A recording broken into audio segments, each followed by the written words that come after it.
I quickly took my decision because I quickly understood that this was someone trying to run people over.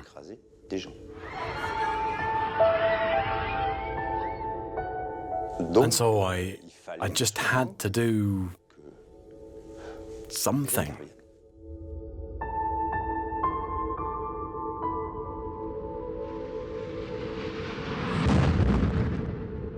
And I said, oh my God, oh my God, oh my God. And I see the fire, I say, my friends are trapped.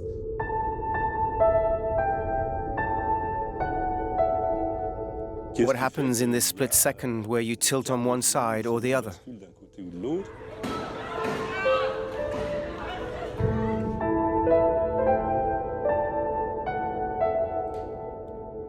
I was hoping I could still do something, and so I just rushed inside the house while the ground was still shaking.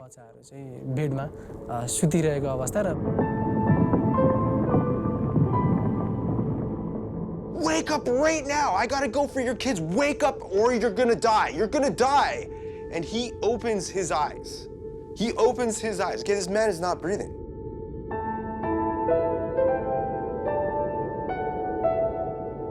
And I could feel my heart palpitating, and I could feel the adrenaline rushing through my system. But I knew that the best chance these people had was for somebody to let them know that it was going to be okay.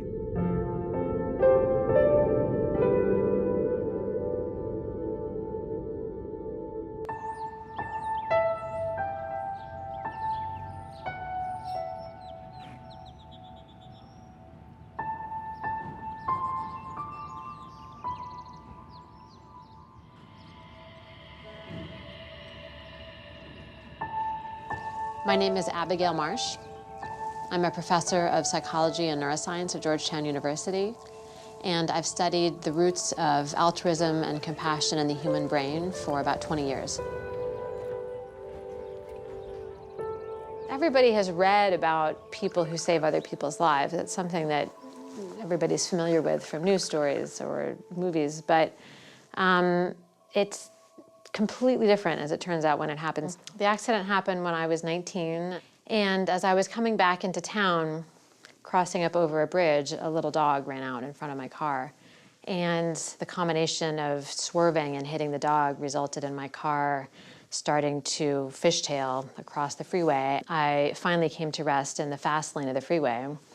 And I just sat there thinking I was going to die at any minute until out of nowhere, a man appeared at the passenger's side window of my car, and he knocked on the window. He said, "You look like you could use some help." And then got the car running again, gunned us back across the freeway to park behind his own car, which was a BMW, as I remember. I'm pretty sure I forgot to say thank you. And he said, "Okay, you take care of yourself." And then he disappeared, got back in his car, and the night swallowed him up. And I'm certain that he saved my life.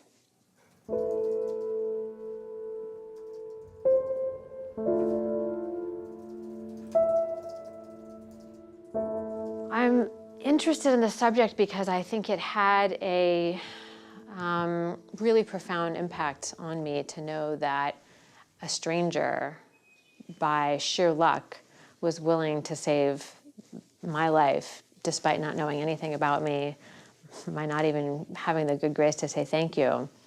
And knowing how dangerous what he did was, I think made it all the more impressive.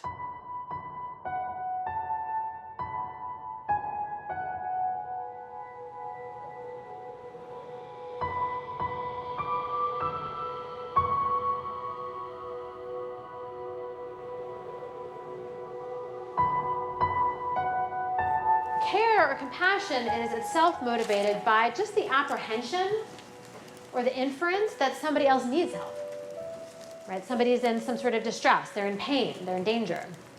And so if we want to understand altruism, why it is that people help strangers, we have to understand the sequence of events that leads from just detecting that somebody is in some sort of distress that leads to care, and that ultimately leads to altruism. Hopefully you remember the key structures that are involved in generating care for offspring, which is really important because we think that it's the capacity of mammals, certainly, to care for their offspring, that is the sort of origin of all different kinds of care, all different kinds of care-based altruism in the world.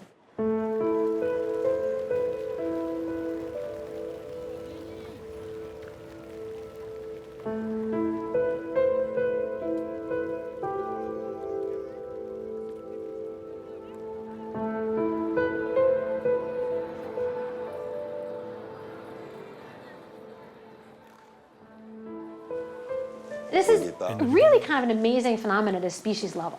And so that the even bigger question is, how did we get to the place, biologically speaking, as a species, that, along the course of evolutionary development, we developed the desire to engage in behaviors like these at all? There has to be something in addition to the ability to recognize others' distress and experience care, because all mammals can do that. So what's happening in addition to that? The amygdala means almond in Latin, and it is sort of almond-shaped if you look at it from the side. It's a structure that is underneath the surface of the brain, so it's sort of an ancient structure that we share with all other vertebrate species. And it's maybe about 2 centimeters or so in diameter. And it's a structure that's essential for quite a few different emotional and social processes, but it's particularly important for coordinating the experience of fear.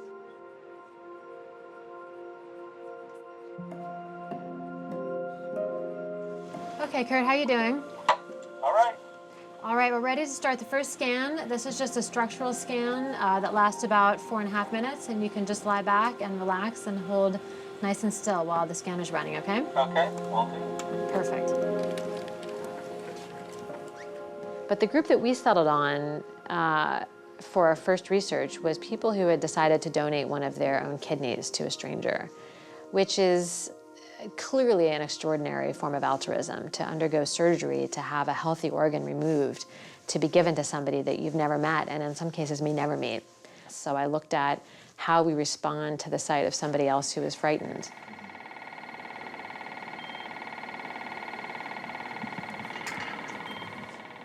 And what we found is that their amygdala was more reactive in response to the sight of somebody else's fear, so they seem to be more responsive to others' distress.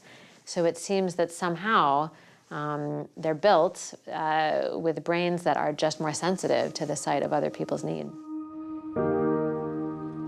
When you're in a life or death situation, part of what the amygdala is doing is signaling another region called the hypothalamus to send messages down to actually your kidneys and to the adrenal glands that sit on top of your kidneys and that release adrenaline and cortisol in stressful situations. It is definitely true that when adrenaline is being released, your body is more capable than it would be when adrenaline is not being released. So that it kind of makes sense that very altruistic people would get an even bigger burst of adrenaline potentially when they're in a position to help.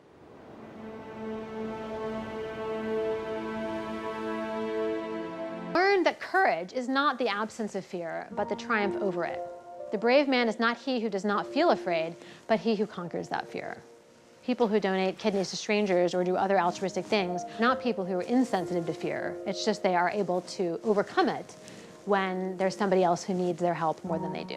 If there's nobody else around to help, there's this famous phenomenon called the bystander effect, where, ironically, the more people are around when somebody needs help, the less likely they are to be helped, because everybody looks at everybody else around them and they cue off each other's uncertainty, and oftentimes nobody ends up helping. But if you're the only person who can possibly help, you're much more likely to take action.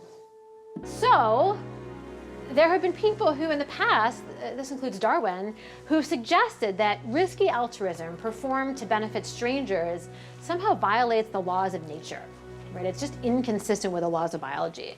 And I think a lot of people, because of this, are prone to using supernatural terms like guardian angel and saint to refer to people who are heroic or very altruistic. And I would encourage you not to use these words. I know it's tempting, but I think it's sort of selling altruists out, because it kind of undercuts the fact that engaging in costly altruism to help strangers is actually a really human phenomenon, right? It's built really deep into the core of who we are, and it can definitely be explained through natural mechanisms.